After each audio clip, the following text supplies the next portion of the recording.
আসসালামু আলাইকুম। আমার মালদ্বীপ সফরটা শুরু হয়েছিল শ্রীলঙ্কা থেকে, মানে শ্রীলঙ্কা ট্যুর শেষ করে শ্রীলঙ্কার এয়ারপোর্ট থেকে আমি একটা ফ্লাইট ধরে যাচ্ছিলাম মালদ্বীপে। তো শ্রীলঙ্কা ইমিগ্রেশনের সকল ফর্মালিটিস শেষ করে খুব সুন্দর একটা চাইনিজ বিমান, চায়না ইস্টার্ন। মানে আমরা চায়না মানে সব কিছু দুর্বল মনে করি, বাট চায়নাদের সব কিছুই আমার কাছে সুন্দর লাগে। অনেক সুন্দর একটা বিমানে উঠলাম, যেটা ভাড়াটাও বেশ কম ছিল। এটা মোস্ট প্রবাবলি আমার 12,000 টাকা লাগছিল শ্রীলঙ্কা থেকে মালদ্বীপ যাইতে। তো এই ফ্লাইটে করেই আমি মাত্র 1 ঘন্টার একটা ফ্লাইট ছিল এটা, 1 ঘন্টা আমি পৌঁছে যাই মালদ্বীপ এয়ারপোর্টে। মালদ্বীপ এয়ারপোর্টে বেশ ঝামেলা পোহাইতেছিল ইমিগ্রেশনে। তো বলে রাখি, যারা মালদ্বীপ আসবেন অবশ্যই যে কয়দিন থাকবেন পুরো সব কয়দিনের হোটেল পেইড বুকিং করে আসবেন, নাইলে পরে ঝামেলায় পড়বেন। এবং হোটেলগুলো চেক করে নেবেন ওদের ওয়েবসাইট থেকে, যে মালদ্বীপ ট্যুরিজম যে আছে সরকারের, ওইটার সাথে এই হোটেলটা রেজিস্টার্ড কিনা, নাইলে কিন্তু মালদ্বীপের ভিসা পাওয়া ডিফিকাল্ট। তো এটাই ছিল মালদ্বীপের আমার প্রথম দিনের হোটেল, যেটা মালদ্বীপের মালে শহরে অবস্থিত, এবং এইটা ভাড়া লাগছিল আমার 70-75 ডলারের মতো, বাংলাদেশ টাকায় প্রায় 10,000 টাকা। তো এখানকার হোটেলগুলো একটু এক্সপেন্সিভ, বাট সুন্দর জায়গায় ঘুরতে হলে একটু সুন্দর টাকা খরচ করতে হয়, এই আর কি। হোটেলটা বেশ পরিপাটি, কাপলদের জন্য বা ফ্যামিলি রুম হিসেবে বেশ পারফেক্ট, বাট আমি সিঙ্গেল ছিলাম। বাট সিঙ্গেল হলেও কিছু করার ছিল না, নেওয়া লাগছে এই বড় রুমই। তো রাত 11টার সময় আমি মালদ্বীপে এসে নামছিলাম। রাতের বেলায় হোটেলটাতে থেকে সকালে বের হয়ে গেছি আমি মাফুসি যাব সেই উদ্দেশ্যে। তো মাফুসি যাওয়ার আগে মালে শহরটাকে একটু ছোট পরিসরে একটু দেখে নিলাম, চোখ বুলে নিলাম শহরটা কেমন। শহরের বাজারটা একটু দেখলাম, বাজারে মাছ বিক্রি করতেছে, শুটকি বিক্রি করতেছে, সবজি বিক্রি করতেছে। ওদের মাছ বাজারে একটা জিনিস খুব ভালো লাগছে, মাছের কাটিং সিস্টেমটা। মাছ কাস্টমার কেনার পর এত সুন্দর করে খুব দক্ষ হাতে মাছগুলো কেটে দেয়। মজার ব্যাপার কি জানেন, এই ফিশ কাটিং যারা করতেছে এরা সবাই কিন্তু আমাদের বাংলাদেশি।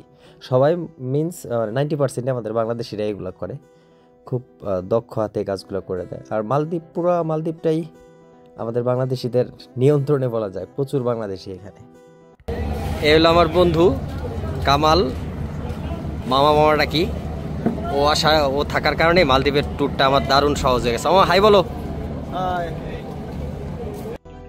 তো সকালের নাস্তা এবং মালদ্বীপ শহরে একটু ঘোরাঘুরি, মানে মালে শহরে একটু ঘোরাঘুরি করে আমি চলে যাচ্ছি এখন মাফুসিতে। এই যে স্পিড বোটগুলো, এই স্পিড বোট করে আমি যাব এখন মাফুসিতে। বোটের ভেতরের স্পেসটা বেশ মানে রিল্যাক্সেবল আর কি, অনেক জায়গা, আরামদায়ক একটা ট্যুর হবে। তো আমাদের বোট ঠিক যথাসময় যাত্রা শুরু করলো। আর একটু বলে রাখি, টিকিটগুলো একটু আগে ভাগে করে রাখতে হয়, সবসময় সিট পাওয়া যায় না। তো একটু আগে অনলাইন থেকে বুকিং দিয়ে রাখলে একটু ভালো হয়। এরাই হলো আমাদের এই বোটের ক্যাপ্টেন। 3 জন থাকে, একজন এটা চালায় আর 2 জন টিকিটিং বা যাত্রীদের উঠানো নামানো, বিভিন্ন আদার্স যে হেল্পিং হ্যান্ড হিসেবে কাজ করে আর কি। নীল পানির সমুদ্রের ভিতর দিয়ে অত্যন্ত দ্রুত গতিতে আমাদের বোটটা ছুটে চলছে মাফুসির দিকে। তো খুব এনজয় করতেছিলাম, পানিগুলো দারুণ স্বচ্ছ, একদম নীল। ওই যে যেটা দেখা যাচ্ছে ওটা একটা মসজিদ। মালদ্বীপ মুসলিম প্রধান দেশ, এখানে অনেক ঘন ঘন মসজিদ দেখা যায়। তো আমরা চলে আসছি মাফুসি দ্বীপের কাছাকাছি, ওই যে দেখা যাচ্ছে ওইটাই মাফুসি দ্বীপ। তো অ্যাপ্রক্সিমেটলি 30 মিনিট সময় লাগছে আমাদের আসতে। আমরা এখানকার স্পিড বোট ঘাটে চলে এসেছি। এখানে যে বিভিন্ন হোটেলের লোকজন তাদের হোটেলের গেস্টদের নেওয়ার জন্য দাঁড়ায় আছে। তো এখান থেকে নামার পরেই মনের ভিতরে একটা অন্যরকম ফিলিংস চলে আসছে, দারুণ লাগতেছিল পরিবেশটা। আসলে এই ধরনের এনভায়রনমেন্ট বলে বোঝানো যায় না। তো আমি নেমে পায়ে হেঁটে আমার হোটেলের দিকে যাচ্ছিলাম, কারণ হোটেল খুবই কাছে, ছোট একটা দ্বীপ, অল্প জায়গা, হোটেল কাছেই থাকে। তো হোটেলে ব্যাগেজ রেখে একটু ফ্রেশ হয়ে চলে আসছি আমি আবারও সমুদ্র পাড়ে, কারণ এই সিনারি রাইখে হোটেলের ভিতরে বসে থাকার কোনো মানে নাই। কেমন পানি দেখেন, নিচের একদম সাদা বালুগুলো দেখা যাচ্ছে। তো আমি খুঁজতেছিলাম, ওদের দিনের বেলা কিছু রাইড থাকে, প্যারাসেলিং এই ধরনের কিছু রাইড থাকে, ওই রাইডগুলোর একটা অফিস, ওই অফিস থেকে আমি কিছু রাইড নিব, মানে এক্সপ্লোর করবো মাফুসি দ্বীপটা।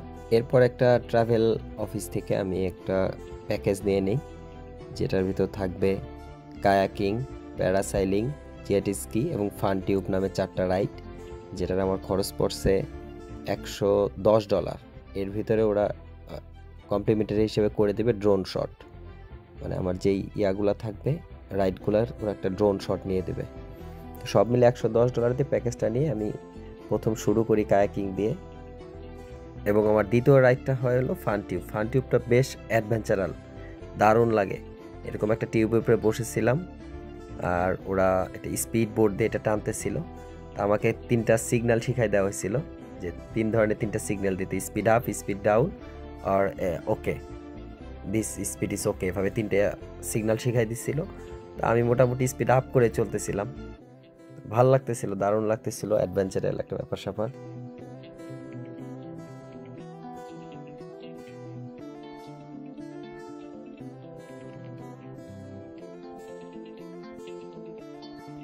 তো ফান টিউবটা শেষ করে তারপরে আমার সেকেন্ড ছিল জেট স্কি। তো জেট স্কিটা প্রথমে ওদের যে ড্রাইভার উনি চালাচ্ছিলেন, তো মাঝপথে উনি আমাকে বললেন যে আপনি চালাবেন কিনা। আমি বললাম হ্যাঁ চালাবো। দেন আমি নিজে নিয়ে নিলাম, নিজে চালাচ্ছিলাম। তো আমাকে বারবার পিছ থেকে মানে স্পিড নিয়ে সতর্ক করতেছিল আস্তে চালান, বাট আমি বললাম তুমি কুল হয়ে বসে থাকো, আস্তে জোরে এটা আমি কন্ট্রোল করতেছি, সমস্যা নেই। দেন আমি আমার সাধ্যের ভিতরে যতটুকু গতি রেখে নিরাপদে চালানোর চেষ্টা করছি।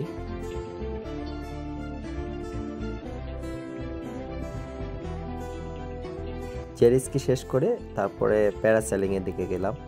এই বোটটাতে করে সমুদ্রে একটা মানে মাঝ পর্যায়ে ফাঁকা জায়গায় আমাদের নিয়ে যাচ্ছিল, ওইখানে নিয়ে প্যারাসেলিংটা শুরু করবে। তো স্টেপ বাই স্টেপ করতেছিল, আমরা এক বোর্ডে প্রায় 6 জনের মতো ছিলাম, স্টেপ বাই স্টেপ করতেছিল। আমি সবার শেষে যাব এরকম একটা প্ল্যান করতেছিলাম, যে আগে দেখি আগের মানুষগুলা কিভাবে কি করে।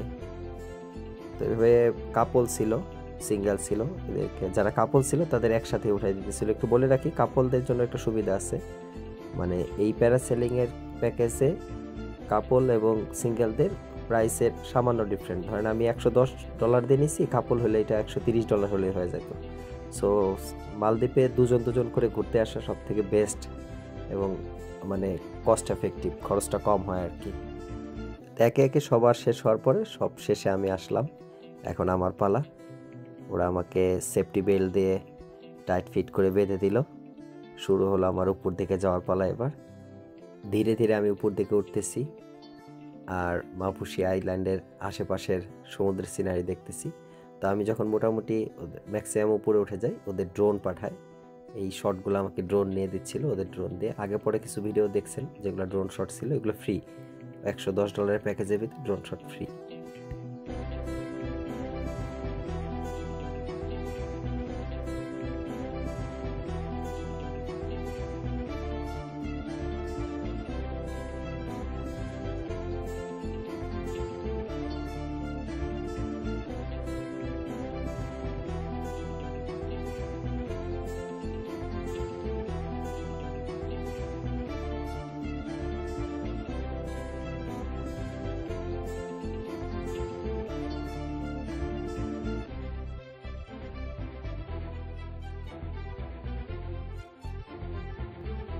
আমার ড্রোন আমাকে ভিডিও করে আর আমি করি ড্রোনকে।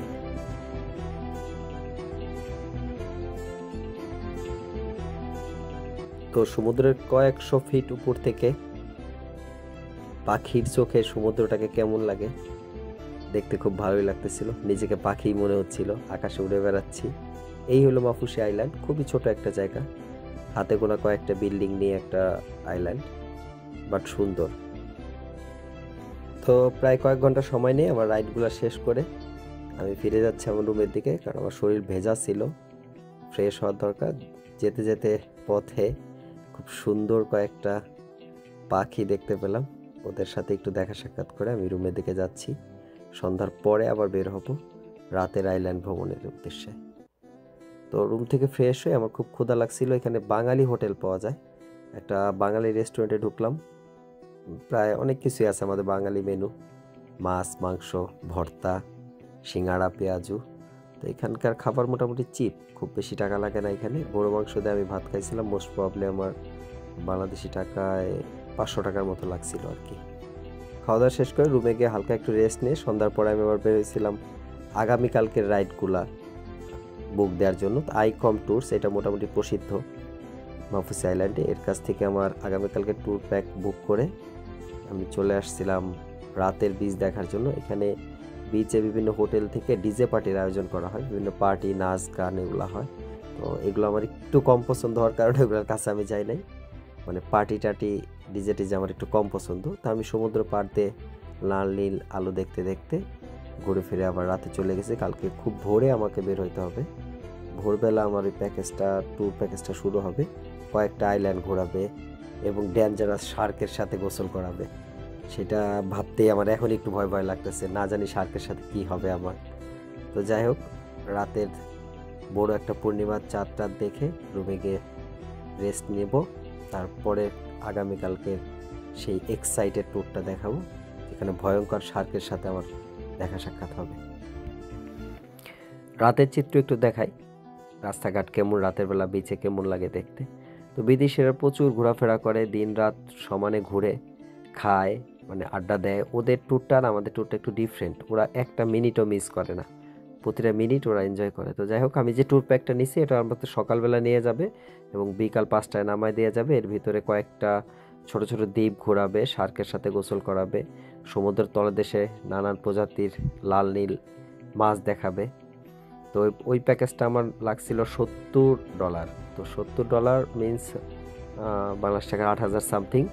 তো $70 অন্য অন্য কোম্পানি থেকে নিলে এটা $60 পাওয়া যায়, বাট আইকম থেকে নিছি। এদের ট্যুরের কোয়ালিটিটা অনেক ভালো, গাইড অনেক ভালো, সব মিলে ওরা বেস্ট এখানে, এই জন্য। তো এইটা আর একটা ভাতের হোটেল, বাঙালি হোটেল। এইখান থেকে খাবো রাতের খাবার, দেন ঘুম। পরদিন সকাল 7:45 সেইখানে আমাদের হাজিরা। আমার মতো এরকম অনেক ট্যুরিস্ট, সবাই বিদেশি মোটামুটি মনে হচ্ছে, এরা সবাই এখানে বুক দিছে। কয়েকটা গ্রুপে ভাগ হয়ে আমরা রওনা দেব সমুদ্রের মাঝখানে ছোট ছোট দ্বীপগুলো দেখার উদ্দেশ্যে। সকাল 8টায় আমাদের যাত্রা শুরু হলো। আইকম গ্রিন এই নামের এই বোটটাতে করে আমরা আজকে যাত্রা করব। Lucky, yeah, we will be jumping with them, only the good swimmers though, yeah? If we see the dolphin outside the lagoon, then we do dolphin watching from the boat.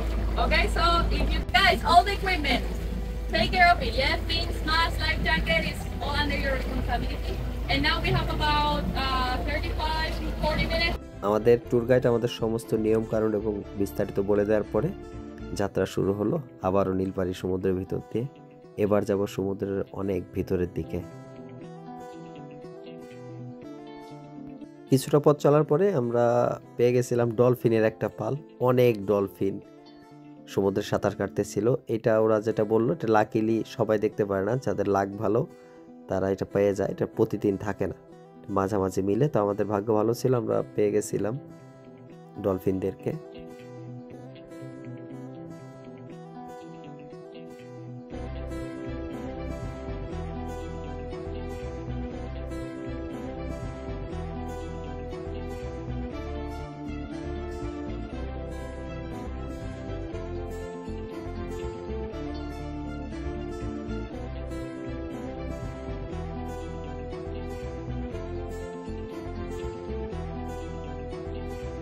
প্রায় আধা ঘন্টা থেকে 40 মিনিট স্পিড বোট রাইড করার পরে ওরা আমাদেরকে একটা দ্বীপে এনে নামায় দেয়। এইখানে দ্বীপে কিছু সামুদ্রিক প্রাণীকে ওরা খাবার খাওয়াবে, সেইগুলো আমাদেরকে দেখাবে। পাশাপাশি এই দ্বীপটা অনেক সুন্দর, আমাদেরকে সময় দেওয়া হয়েছিল ওই দ্বীপটা ঘুরে দেখার জন্য। তো এখানে একদম সাগরের তীর ঘেঁষে স্টিংরে নামে একটা সামুদ্রিক প্রাণী, এরা চলাফেরা করে। এদেরকে আমাদের যেই ট্যুরের ইয়ারা নিয়ে আসছে ওনারা খাবার দিচ্ছে, বিভিন্ন মাছের টুকরা, মাংসের টুকরা ওদেরকে খাওয়াচ্ছে। এই খাবারগুলো খাওয়ার জন্য ওরা একদম কিনারায় চলে আসছে। ওদের আশেপাশে ছোটোখাটো আর অনেক মাছ, এগুলো দেখতে দারুণ কিউট। অনেকে ভয় পায়, বাট এটা মোটেও ডেঞ্জারাস না, এটা সেফ অনেক।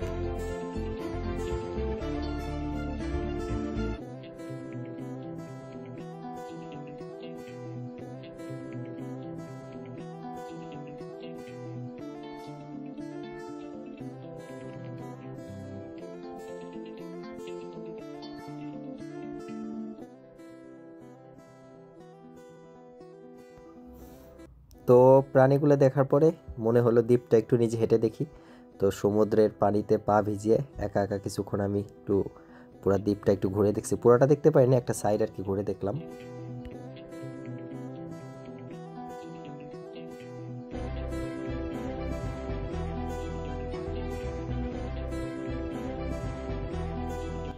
তো ওইখান থেকে ঘুরে এসে আমি দেখি এখানে কিছু শার্কও আছে, শার্ককেও খাওয়াচ্ছে ওরা। এটা আমি প্রথমবার খেয়াল করি নাই, পরে এসে দেখলাম, দেখে তো দারুণ লাগতেছিল।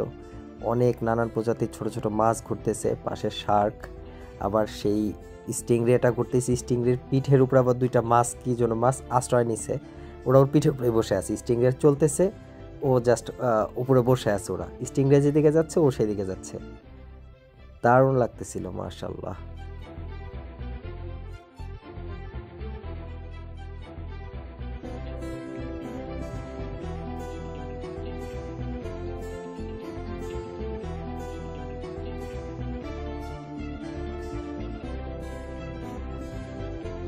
তো শার্ক, স্টিংরে সহ নানান প্রজাতির সামুদ্রিক প্রাণীকে খাবার খাইয়ে আমরা আবার আমাদের পরবর্তী গন্তব্যের উদ্দেশ্যে রওনা দিয়ে দিই। অল্প কিছুক্ষণের ভিতরে আমরা পৌঁছে যাই সেই সব থেকে এক্সাইটেড প্লেস, যেটা মালদ্বীপের, যেখানে শার্কের সাথে আমাদের সাক্ষাৎ হবে সশরীরে। শার্ক এবং আমরা একসাথে পানিতে ভেসে থাকবো। তো সেইখানটাতে পৌঁছে গেলে ওরা এখানে কিছু রুলস বলে দেয় কি করা যাবে কি করা যাবে না। তো এবার একে একে আমাদের পানিতে নামার পালা। আমাদের শিপটা এখানে নোঙর ফেলার পরে আমরা একে একে এখানে নামবো। Ship means speed boat. নেমে দেখবো কি আছে। আমার একটু সামান্য ভয় ভয় লাগতেছিল, একদম সমুদ্রের মাঝখানে এতগুলা সামুদ্রিক প্রাণী, যেগুলো কোনোটার সাথে আমার পরিচয় নাই, পূর্বে সাক্ষাতের অভিজ্ঞতা নাই, কি হবে না হবে। বাট মনে হলো যেহেতু সবাই নামতেছে তো আমি নামলেও সমস্যা নাই। তো আগে হলে ওদের খাবার দেয়, খাবার দিলে এখানে ওরা গ্যাদার করে, খাবারের আশায় সব প্রাণীগুলো এখানে চলে আসে। তো প্রচুর খাবার ফেলাচ্ছিল ওরা। তো শেষমেশ সাহস করে নেমে যায় পানিতে। নামার পরে দেখেন পানির নিচের কি একটা অবস্থা, মানে চোখ ধাঁধানো একটা। একে তো মনের ভিতরে দুরু দুরু একটু ভয়, তারপরে চোখ ধাঁধানো এরকম সিনারি। তো আমার আগের ভিডিওটা ওরা করে দিছিল কমপ্লিমেন্টারি হিসেবে ওদের গোপ্রো দিয়ে। এখন যে ভিডিওটা দেখতেছেন এটা আগে আমার নিজের ফোন দিয়ে করছি।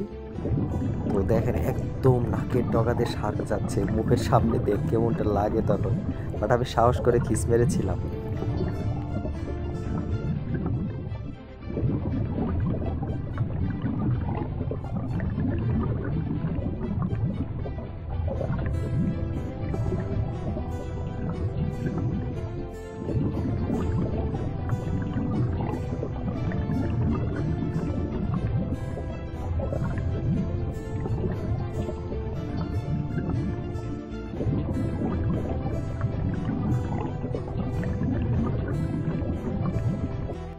তো স্নোরকেলিংয়ের পার্ট শেষ করে এবার আমাদের সব থেকে এক্সাইটেড যে পার্ট, শার্কের সাথে সাক্ষাৎ। এইভাবে শুয়ে থাকবো আমিও, আমার পাশ দিয়ে আমার শরীরের সাথে টাচ লেগে শার্ক চলবে। তো ভয় লাগতেছিল, তারপর শুরু করি, দেখি কি হয়। এই শার্কগুলোকে এখানে ডেকে আনা হয়েছে খাবারের লোভ দেখায়। ওরা এসে খাবার ছিটায়, সেই খাবারগুলো খাওয়ার জন্য ওরা এখানে আসে। সো এখানে যখন আমাদেরকে নামাই দেওয়া হয়েছে, বলা হয়েছে হাত পা নাড়ানাড়ি না করতে, কারণ এই শার্কগুলো এখন ক্ষুধার্ত, তারা খাবার খুঁজতেছে। তো যখন আমরা হাত নাড়াবো এটাকে ওরা খাবার মনে করে কামড় দিয়ে বসতে পারে। So be careful. এই শার্কগুলাই যে আমার পিঠের নিচ দিয়ে যাচ্ছে, এটা একদম আমার পিঠে, মানে আমাকে একটু উঁচা করে দিয়ে যাচ্ছিল। এই যে পায়ের নিচ দিয়ে যাচ্ছে, পায়ের সাথে শীতল একটা পিছলা পিছলা কি যেন লাগতেছিল, মানে ভয় উত্তেজনা সব মিলে একটা অন্যরকম টাইম ছিল।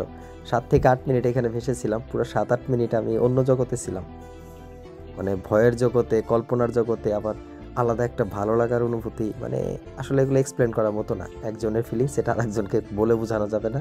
শুধুমাত্র আপনি এই ফিলিংসটা পেতে পারেন এখানে গেলেই, এখানে নামলেই, শার্কের সাথে এভাবে ফিজিক্যালি টাচ করলেই ফিলটা, আসল ফিলটা পাবেন।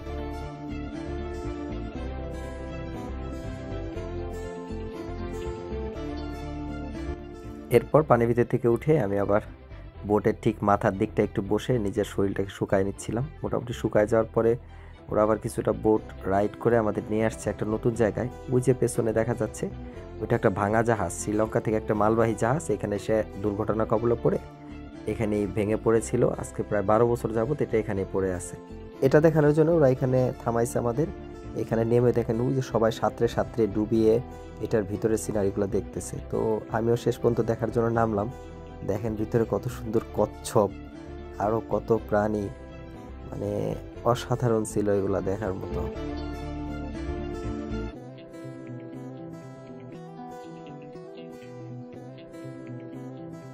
এটাই সেই দুর্ঘটনা কবলিত জাহাজটি, ভাঙা অংশ বিশেষ। তো এটার ভিতর থেকে অনেক রঙিন মাছ, অনেক সামুদ্রিক প্রাণী এখানে এসে বাস করে এটার ভিতরে।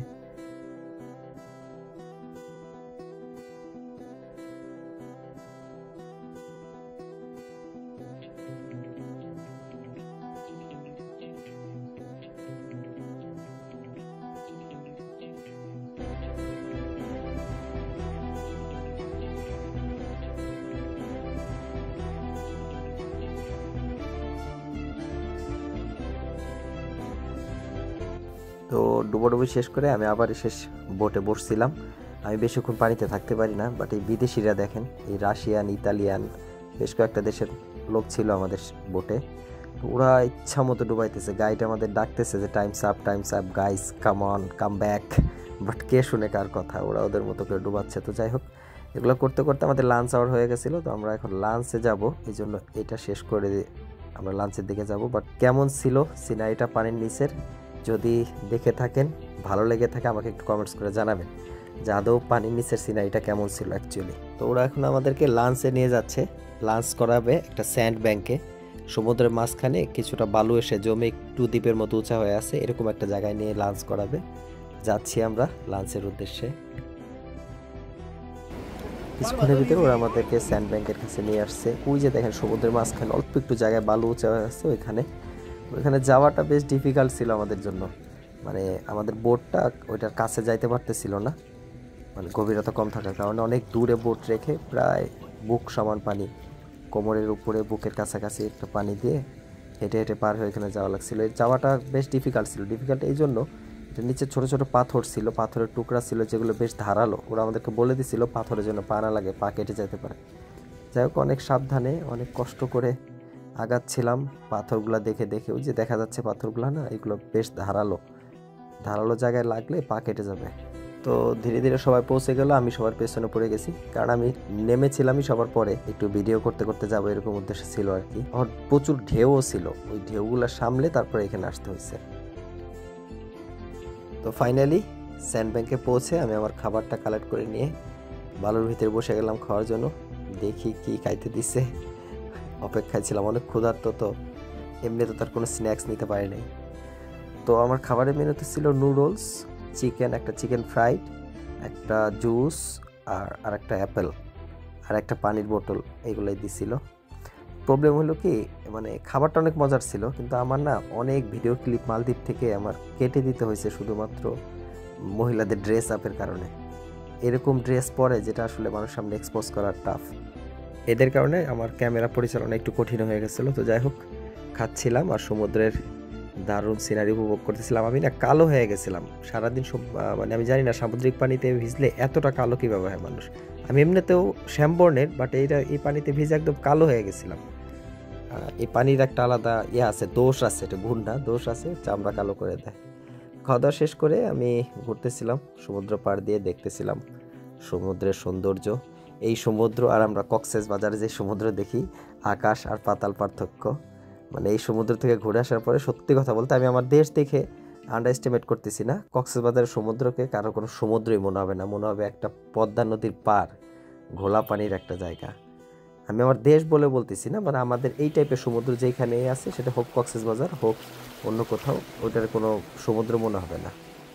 আমার দেশকে আমি অনেক ভালোবাসি, পৃথিবীর সব থেকে বেশি ভালো লাগার দেশই তো আমার দেশ। আমার দেশের সৌন্দর্যও আমার কাছে ভালো লাগে। আমি জাস্ট আমার সমুদ্রটা কম্পেয়ার করলাম, কেউ অন্যভাবে নিয়ে না আর কি।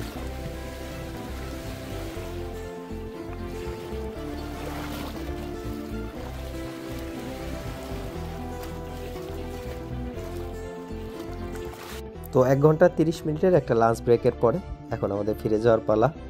ফিরে যাব আমরা আমাদের ওই শিপে, আবারও সেই মানে বড় বড় ঢেউগুলাকে প্রতিহত করে ওইখানে পৌঁছতে হবে। নিচে ধারালো পাথর, উপরে ঢেউ, তারপরে বুক সমান পানি। Adventurous, totally adventurous.